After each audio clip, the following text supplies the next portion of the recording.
Bollywood silver screen presenting pirates of the Caribbean. इस कहानी की शुरुआत होती है 1720 में, जहां पर समंदर में एक बहुत बड़े जहाज को दिखाया जाता है।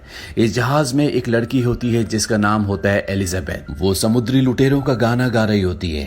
तभी वहां पर एक आदमी आता है और वो एलिजाबेथ को ऐसा करने से मना करता है। वो कहता है कि इस समुद्री लुटेरों का इलाका है, तुम्हें उनका ये मनहूस गाना नहीं गाना चाहिए। इसके बाद यहाँ पर लेफ्टिनेंट जेम्स आते हैं जो समुद्री लुटेरों से नफरत करते हैं। वो एलिजाबेथ को कहते हैं कि हर एक समुद्री लुटेरे की एक ही सजा है और वो है मौत। दरअसल जेम्स समुद्री लुटेरों से बहुत नफरत करता है। अब यहाँ पर एलिजाबेथ के डैड भी आ जाते हैं जो कि गवर्नर हैं और वो जेम्स को कहते हैं कि मेरी बेटी से ऐसे बातें मत करो, मैं नहीं चाहता कि उसके दिल में किसी भी तरह का कोई डर बैठे। जेम्स और गवर्नर वहां से चले जाते हैं और एलिजाबेथ एक बार फिर से समंदर की ओर देखना शुरू कर देती है और तभी उसे समंदर में एक लड़का दिखता है। वो शोर मचाकर सबको बताती है कि समंदर में कोई है। उस लड़के को जहाज के ऊपर लाया जाता है। तभी सब देखते हैं कि सामने एक बहुत बड़ा जहाज जल रहा होता है। सबका ध्यान उस तरफ चला जाता है। एलिजाबेथ उस लड़के के पास जाती है। वो लड़का होश में आता है। एलिजाबेथ कहती है कि मेरा नाम एलिजाबेथ है। वो लड़का कहता है कि मेरा नाम विल टर्नर है और इसके बाद वो बेहोश हो जाता है। एलिजाबेथ देखती है कि उसके गले में एक लॉकेट है। ये एक सोने का गोल सिक्का होता है जिसमें पायरेट्स का यानी कि लुटेरों का निशान होता है। एलिजाबेथ समझ जाती है कि ये भी लुटेरों में से एक है, इसीलिए वो उसके गले का लॉकेट अपने पास रख लेती है क्योंकि वो जानती है कि अगर जेम्स को पता चल गया कि ये एक लुटेरा है तो वो इसे मार देगा। धीरे धीरे वक्त बीतता और कई साल बीत जाते हैं। एलिजाबेथ अब बड़ी हो चुकी है। आज भी उसके पास वो लॉकेट है जो बचपन में उसे विल के गले में मिला था। उसने इस लॉकेट के बारे में कभी किसी को कुछ नहीं बताया। अब यहाँ पर उसके पिता जो कि गवर्नर है वो आ जाते हैं और वो उसे ड्रेस देते हैं। वो कहते हैं कि ये एक नया फैशन है, तुम इस ड्रेस को पहन लो, हमें एक जश्न में जाना है जो लेफ्टिनेंट जेम्स की तरक्की की खुशी में दिया जा रहा है। मैं चाहता हूँ कि तुम उससे मिलो। दरअसल उसके पिता चाहते हैं कि वो जेम्स से शादी कर ले। अब विल को दिखाया जाता है जो गवर्नर के घर पर आता है। दरअसल विल एक लोहार है। गवर्नर ने उसे एक तलवार बनाने के लिए कहा था। वही तलवार लेके वो गवर्नर के घर पर आया होता है।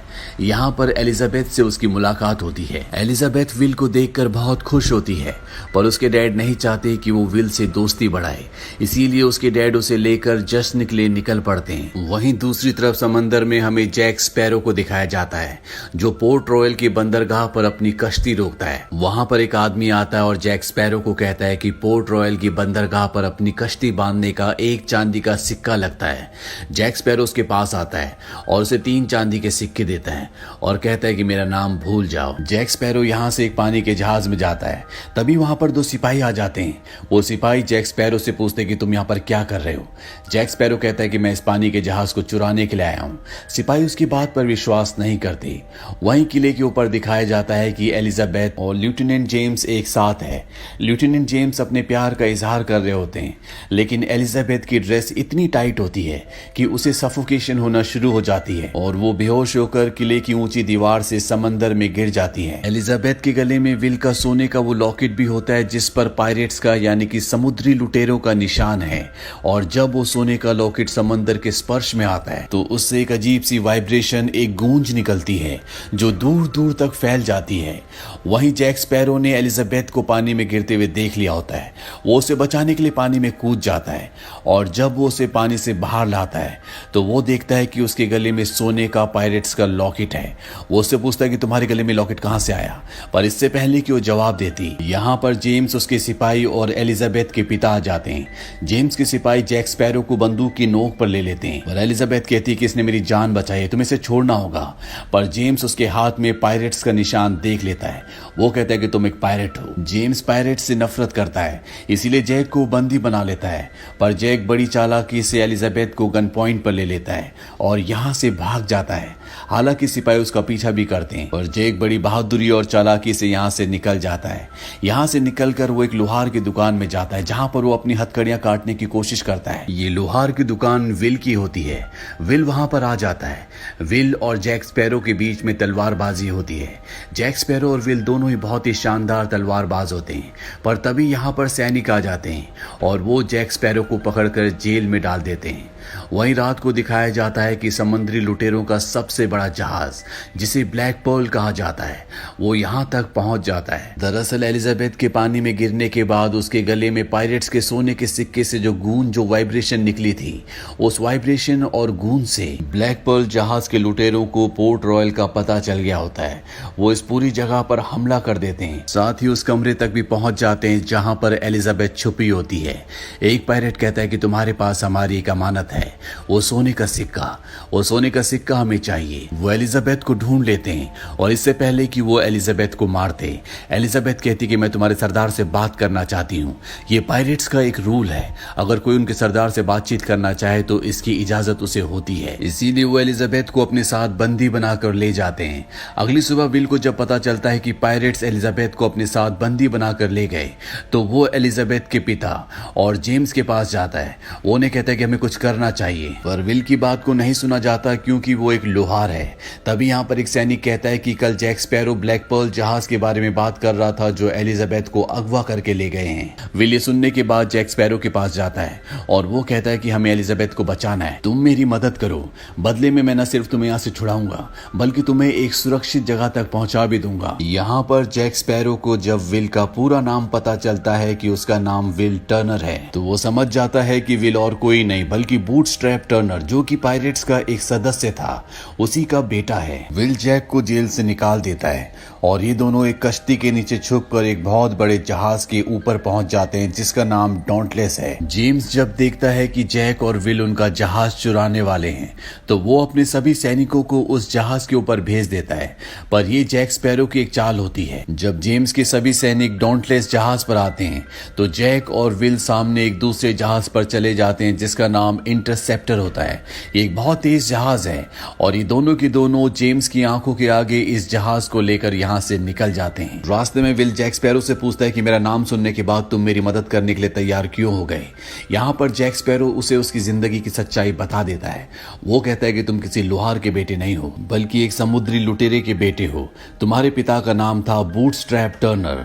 इसके बाद ये दोनों एक टापू पर पहुंचते हैं जहां पर जैक स्पैरो अपने पुराने साथियों से मिलता है और वो उन्हें कहता है कि तुम्हें मेरा साथ देना होगा। हम ब्लैक पर्ल जहाज तक पहुंचेंगे जहां पर उस जहाज के कैप्टन बारबोसा से हम एक सौदा करेंगे और उस सौदे के बदले हम उस जहाज को हथिया लेंगे। उसका साथी कहता है कि बारबोसा कभी भी हमें ब्लैक पर्ल नहीं देगा। जैक स्पैरो कहता है कि जरूर देगा, उसे बूटस्ट्रैप टर्नर के बेटे विल टर्नर की जरूरत है। हम विल टर्नर के बदले उससे ब्लैक पर्ल जहाज ले लेंगे। वहीं ब्लैक पर्ल जहाज में एलिजाबेथ को बारबोसा के सामने दिखाया जाता है जो कि शिप का कैप्टन है। एलिजाबेथ कहती है कि मैंने तुम्हें तुम्हारा सोने का सिक्का दे दिया है, मुझे जाने दो। कैप्टन बारबोसा उसे बताता है कि ये कोई आम सोने का सिक्का नहीं है बल्कि ये एस्टेक के खजाने में से एक है। ऐसे 882 सिक्के थे जो कॉर्टेस को दिए गए थे ताकि वो एस्टेक के लोगों पर कत्लेआम करना, जुल्म करना छोड़ दे, पर सोने के सिक्के लेने के बाद भी उसने ऐसा नहीं किया। इसीलिए ऊपर वाले ने इन सोने के सिक्कों पर एक श्राप लगा दिया। अगर कोई भी इंसान उस बक्से से सोने का एक भी सिक्का निकालता तो उसे इस दुनिया के अंत तक सजा दी जाएगी। पर हमें इस कहानी पर विश्वास नहीं था, हमें उस खजाने के बारे में पता था। इसीलिए हमने उस 882 सिक्कों के बक्से को और उसके आसपास के सभी खजाने को लूट लिया। हमने उस खजाने से बहुत अय्याशी की, लेकिन जिंदगी के दुनिया के सभी ऐशो आराम ने भी हमारी भूख को खत्म नहीं किया। हम सब के सब श्रापित हैं और अगर हमें श्राप को खत्म करना है तो हमें उन 882 सिक्कों को ढूंढना होगा। हमने सारे सिक्के ढूंढ लिए थे और अब आखिरी सिक्का हमें तुम्हारी बदौलत मिल गया। हम उस पर तुम्हारा खून चढ़ाएंगे और श्राप से मुक्त हो जाएंगे। एलिजाबेथ यहाँ पर मौका देखकर बारबोसा को चाकू मारकर बाहर भाग जाती है, लेकिन जब वो बाहर जाती है तो पूरी तरह से हैरान हो जाती है क्योंकि वहां पर एक भी इंसान नहीं होता, सबके सब कंकाल होते हैं। तभी बारबोसा उसके पीछे से आता है। वो कहता है कि मैं कई सालों से प्यासा हूं लेकिन मैं अपनी प्यास नहीं बुझा सकता। मैं कई सालों से भूखा हूं लेकिन मेरी भूख नहीं मिटती। मैं सालों से मरना चाहता हूं लेकिन मर नहीं सकता। मुझे कुछ भी एहसास नहीं होता और अब मैं इस श्राप से किसी भी तरह से मुक्त होकर हमेशा के लिए मुक्ति चाहता हूं। और इसके बाद बारबोसा भी चांदनी रात में आता है और वो भी अपने साथियों की तरह कंकाल बन जाता है। वहीं दूसरी तरफ जैक स्पैरो विल और उसके साथियों को दिखाते हैं जो अपने जहाज से ब्लैक पर्ल की तरफ आ रहे होते हैं। यहाँ पर विल को जैक स्पैरो का एक साथी बताता है कि जैक स्पैरो पहले ब्लैक पर्ल का कैप्टन था, पर उसके साथियों ने उसे धोखा दिया और उसे एक टापू पर मरने के लिए छोड़ दिया। पर जैक स्पैरो किसी तरह से बच गया और अब वो अपने साथी बारबोसा से बदला लेना चाहता है जो ब्लैक पर्ल जहाज का कैप्टन है। वहीं बारबोसा को दिखाया जाता है जो उस गुफा तक पहुंच जाता है जहां पर वो बक्सा है जिसके अंदर 881 सिक्के हैं। बारबोसा कहता है कि हमने सारे सिक्के लौटा दिए जितने भी हमने खर्च किए थे और अब हमें श्राप से मुक्त होने के लिए आखिरी सिक्का लौटाना है। यहाँ पर जैक स्पैरो और विल भी पहुंच जाते हैं और इसके बाद बारबोसा एलिजाबेथ का हाथ काटकर उसका खून लगाकर उस सिक्के को बक्से के अंदर डालता है, लेकिन इससे कुछ भी नहीं बदलता। वो श्राप से मुक्त नहीं होते। बारबोसा समझ जाता है कि एलिजाबेथ बूटस्ट्रैप टर्नर की बेटी नहीं है, इसीलिए उसे थप्पड़ मारता है जिससे वो नीचे गिर जाती है। यहाँ पर बारबोसा और उसके लोगों के बीच में आर्ग्यूमेंट्स होना शुरू हो जाते हैं। तभी पानी के अंदर से विल निकलता है और बड़ी चालाकी से एलिजाबेथ को और उस आखिरी सिक्के को लेकर यहाँ से निकल जाता है, पर बारबोसा के लोग जैक स्पैरो को पकड़ लेते हैं। जैक स्पैरो बारबोसा के पास जाता है और उसे कहता है कि मैं ब्लैक पर्ल का कैप्टन था, तुमने मुझे धोखा दिया और खजाना ढूंढने से पहले तुम मुझे एक टापू पर छोड़ आए जिस वजह से मैं श्राप से बच गया, लेकिन मैं जानता हूँ कि तुम्हें किसके खून की जरूरत है।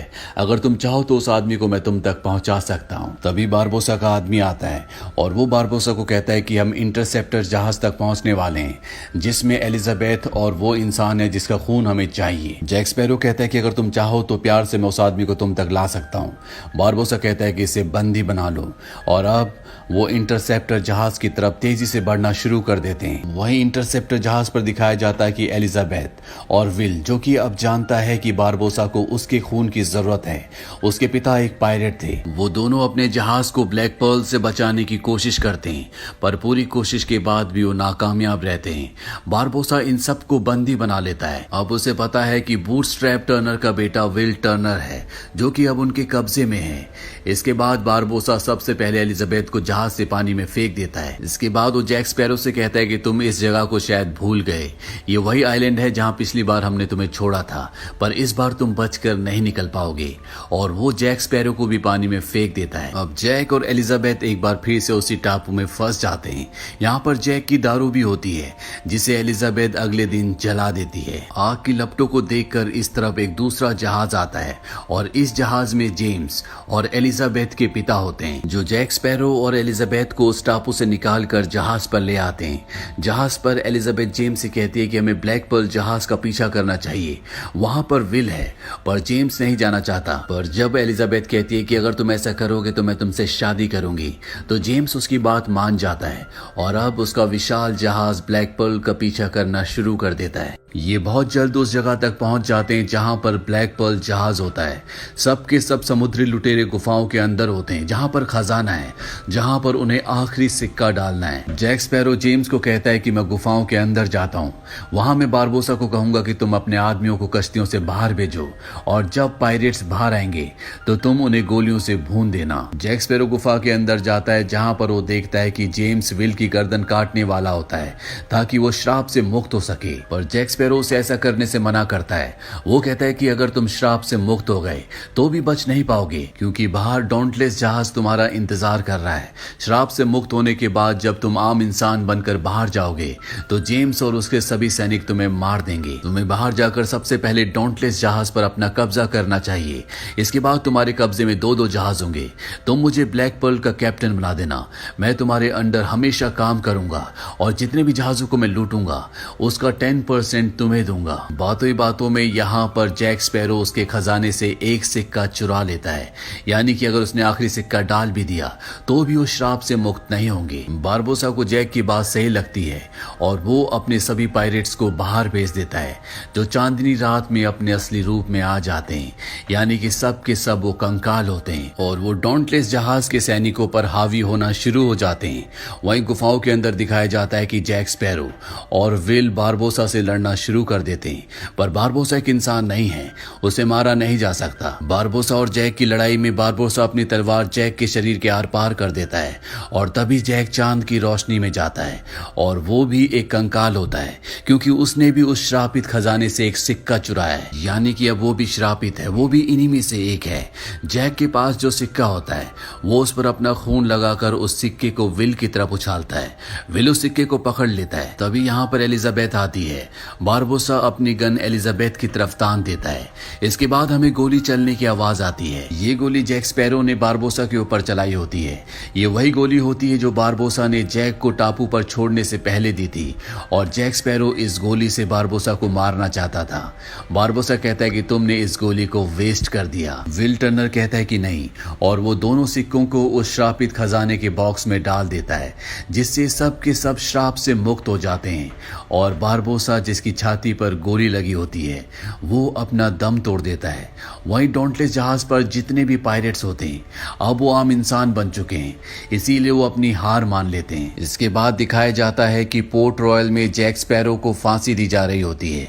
विल को ये बिल्कुल अच्छा नहीं लगता। वो उस जगह जाता है जहां पर एलिजाबेथ, उसके पिता और जेम्स होते हैं। वो एलिजाबेथ को कहता है कि मैंने तुमसे कभी नहीं कहा लेकिन मैं तुमसे बहुत प्यार करता हूं। और ये कहने के बाद वो उस जगह जाता है जहां पर जैक स्पैरो को फांसी से लटकाया जा रहा होता है। वो उसे वहां से बचा लेता है। इससे पहले कि ये दोनों यहां से निकलते जेम्स के सिपाही इन दोनों को चारों तरफ से घेर लेते हैं। एलिजाबेथ और उसके पिता भी यहाँ पर आते हैं। एलिजाबेथ विल से कहती है कि मैं भी तुमसे बहुत प्यार करती हूँ।